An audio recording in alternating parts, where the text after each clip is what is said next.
నేను ఒక కులంలో పుట్టాను, కాపు కులంలో పుట్టాను. నా కులం అనేది నాకు అభిమానం ఉంటుంది. ఈ అభిమానం అనేది వేరే వాళ్ళ మీద ఎటువంటి పరిస్థితుల్లో అది ద్వేషం కింద కాకపోతుంది. వేరే వాళ్ళ నుంచి దూరం చేసేది అది కులాభిమానం కాదు, కుల గచ్చి ఉంటుంది. కుల గచ్చి అనేది ఎటువంటి పరిస్థితుల్లో అది ఎప్పుడైతే కనుక షేప్ తీసుకోవడం మొదలెట్టిందో దాన్ని ఇప్పుడు అందరి నుంచి మనం దూరం అవుతాం. సో ఎప్పుడు కూడా నీ కులం నీకు అభిమానం, పక్క వాళ్ళని కూడా మనం గౌరవించాలి. న్యాయంగా ధర్మబద్ధంగా ఉంటే నీ కులమే కాదు ఎవరికైనా చేయాలి. దాదాపు 200 ఎకరాల పైన 65,000 కోట్ల ఆస్తి తీసుకొచ్చి ఈ సంవత్సరంలో ఇంకొక 1,00,000 ఆస్తి తీసుకొస్తాం. ప్రజల ఆస్తి. వేదిక మీద ఉన్న స్వామీజీ గారికి, శివభాస్కర్ గారికి, నన్ను ఇక్కడికి రావాల్సి రామకృష్ణ గారికి, మెడ్డు చక్రపాణి గారికి, ఇంకా చేసినటువంటి ఆత్మీయ బంధువులందరికీ కూడా నమస్కారం. ఇక్కడ సగం మొహాలు హైదరాబాద్ లో చూసే మొహాలే కనబడుతున్నాయి అనమాట. ఇక్కడ విజయవాడ వచ్చిన అందరూ అక్కడ ఉండి ఇక్కడ ఉండి రెండు చూసిన వాళ్ళే ఉన్నారు. కొన్ని పాత మా బ్రహ్మం లాంటి మార్కాపూర్ నుంచి చూసిన వాళ్ళు అట్లాంటి కాస్త కొంత డిఫరెంట్ పర్సన్స్ ఇక్కడ కాస్త చూస్తున్నాం. ముందుగా నాకు క్షమించండి, అది ఫ్లైట్ డిలే అవ్వడంతో లేట్గా రావాల్సి వచ్చింది. యాక్చువల్గా మార్నింగ్ వద్దాం అని చెప్పి early morning first flight book చేసుకున్నాను కానీ బట్ వచ్చేటికి 12 అయింది అన్నమాట. రోడ్డు మీద వచ్చుంటే ఇక ఒకరు వచ్చేవాళ్ళం బహుశా. చాలా సంతోషం. అంటే ఇది ఈ ప్రోగ్రామ్ గురించి రామకృష్ణ నాకు ఒక నెల క్రితం వచ్చి చెప్పాడు అన్నమాట. చెప్పి ఇది 5 రాష్ట్రాలకు సంబంధించినటువంటి ఎంప్లాయీస్ అందరూ కూడా ఒక మీటింగ్ లాగా పెడుతున్నాము. పెట్టేసి శ్రీకృష్ణదేవరాయలు జయంతి ఉత్సవాల సందర్భంగా ఈ మీటింగ్ పెట్టుకోవడం. దీంట్లో అధికారులు అంటే వాళ్ళు ఎవరైతే దీంట్లో ఎంప్లాయీస్ ఉన్నారో వాళ్ళందరూ కూడా ఈ అసోసియేషన్స్ లో బాగా చేస్తున్నారు. వాళ్ళందరినీ కూడా సత్కరించుకోవడం, సన్మానించుకోవడం చేద్దామని చెప్పి చెప్పినప్పుడు తప్పకుండా వస్తాను రామకృష్ణ అని చెప్పి చెప్పాను. ఇక్కడికి వచ్చి చూసిన తర్వాత చాలా మంది చాలా అంటే అన్ని రాష్ట్రాల నుంచి కనబడుతున్నారు. ఇటు వేరే ఆంధ్రప్రదేశ్, తెలంగాణ, కర్ణాటక, నెక్స్ట్ ఇంకా మనకి తమిళనాడు, ఇట్లా పలు రాష్ట్రాల నుంచి ఉన్నారు. చాలా సంతోషం. కొన్ని విషయాలు అంటే ఒకసారి దసరా చెప్తూనే ఉంటాను, బట్ ఇది కూడా ఒక కాబట్టి చెప్పాల్సిన అవసరం ఉందని చెప్పి నేను భావిస్తూ చెప్తున్నాను. మనం ఒకసారి చూస్తే కనుక మనిషి నాన్ సోషల్ యానిమల్ అని అరిస్టాటిల్ అంటాడు. మనిషి సంఘజీవి.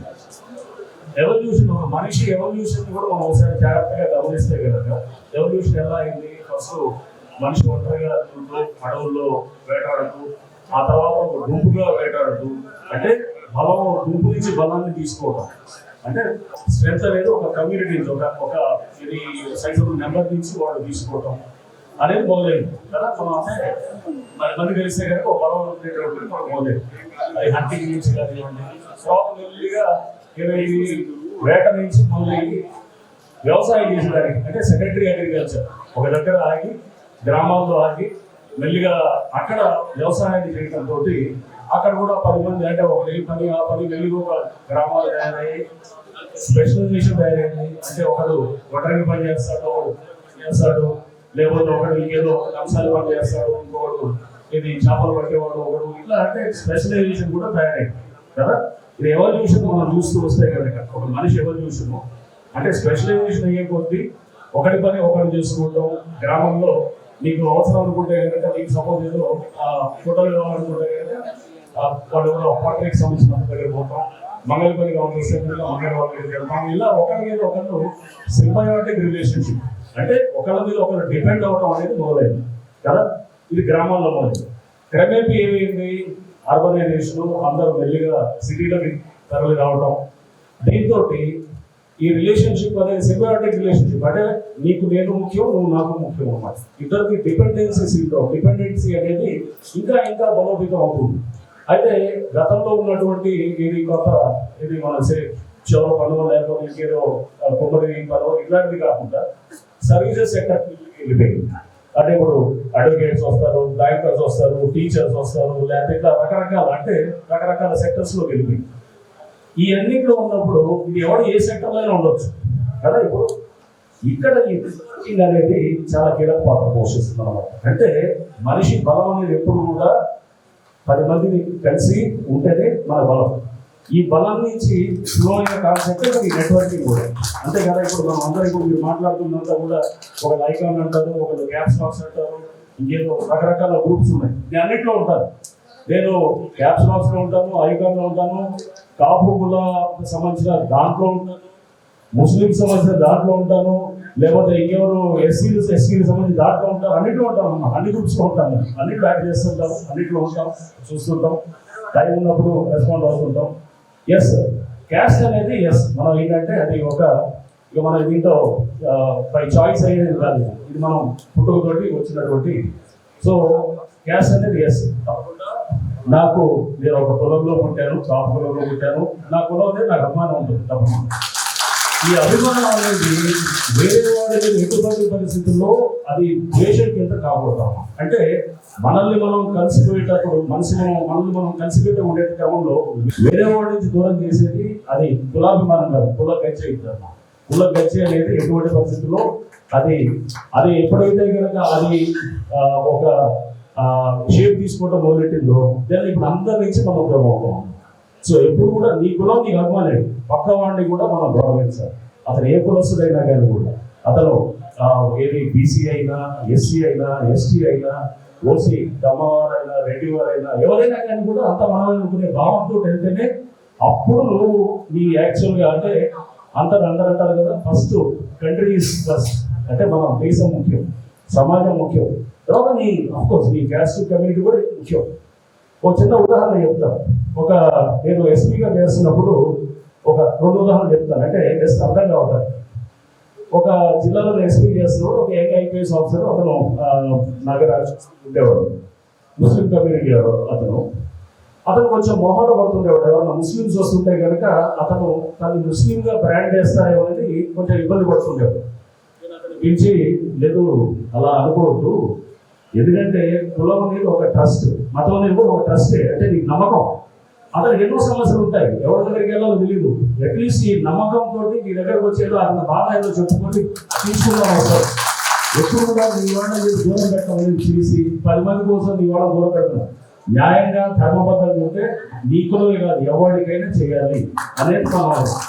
సో అక్కడ కమర్షియల్ గా మాట్లాడుతున్నాం అనుకోండి, అంటే వచ్చినోడితోటి నీ కులవాడికి మధ్యలో బ్రోకర్ వ్యవస్థ తయారు చేసి అది చేసుకుంటే కనుక నువ్వు కమర్షియల్ పని చేస్తున్నావు. నువ్వు కులానికి చేస్తే నేను అనుకున్నాను, నువ్వు బ్రోకర్గిరి ఎంజాయ్ చేస్తూ మధ్య పార్టీ తయారు చేస్తున్నావు.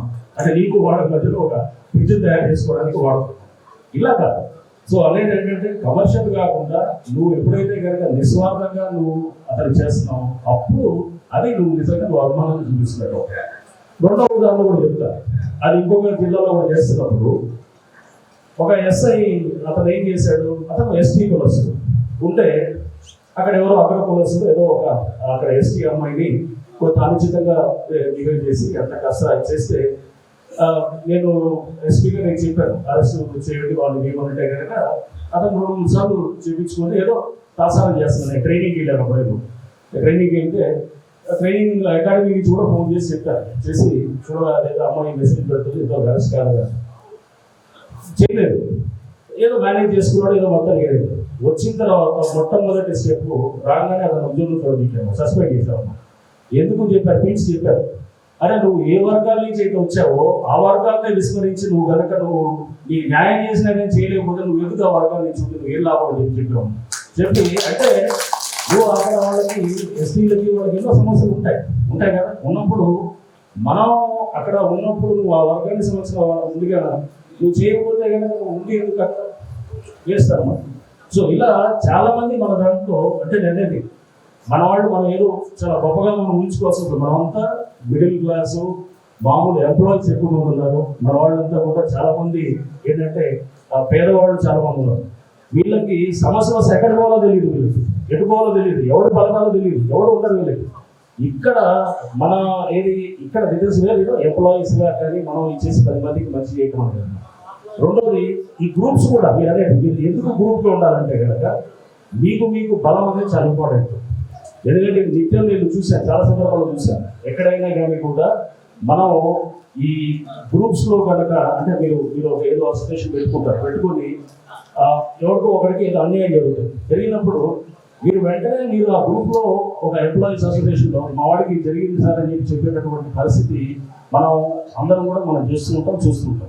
అందుకోసం ఈ గ్రూప్స్ నుంచి వచ్చే రికమెండేషన్స్ చాలా చాలా ముఖ్యం వచ్చేటప్పుడు. అంటే సమాజాన్ని ఈ విధంగా కాన్సెప్ట్లో మనం అర్థం చేసుకోవాలన్నమాట. ఇలా అర్థం చేసుకుంటే కనుక అంటే నేను ఇలా అర్థం చేసుకుంటాను.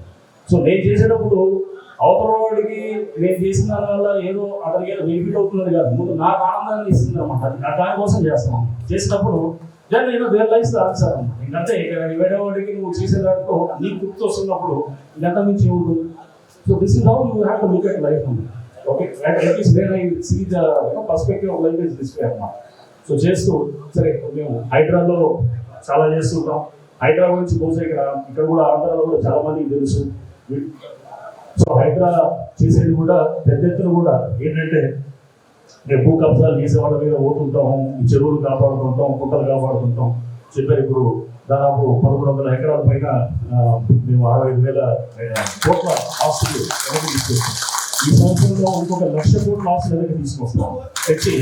అంటే ఇవన్నీ కబ్జాల్లో ఉన్నటువంటి దాన్ని తీసుకొచ్చి ప్రజల సొత్తు, ప్రజల ఆస్తులు వాళ్ళకి చెందాలి. అంతేగాని ఎవరో వాడి కంట్రోల్లో పెట్టుకుంటే కనుక కాదనే దాంతో చేస్తున్నటువంటిది. సో దీంట్లో ప్రజలందరూ కూడా మాకు పెద్ద ఎత్తున మద్దతు కలుగుతున్నారు. ప్రభుత్వం నుంచి కూడా అదృష్టవశాత్తు మాకు అక్కడ తెలంగాణలో ముఖ్యమంత్రి గారు రేవంత్ రెడ్డి గారు ఒక మంచి ఆలోచనతో వాళ్ళు ఈ హైదరాబాద్ తీసుకొచ్చి పూర్తి మద్దతు ఇస్తుండటంతో మేము కూడా ఏది కూడా వీలవుతున్నాము.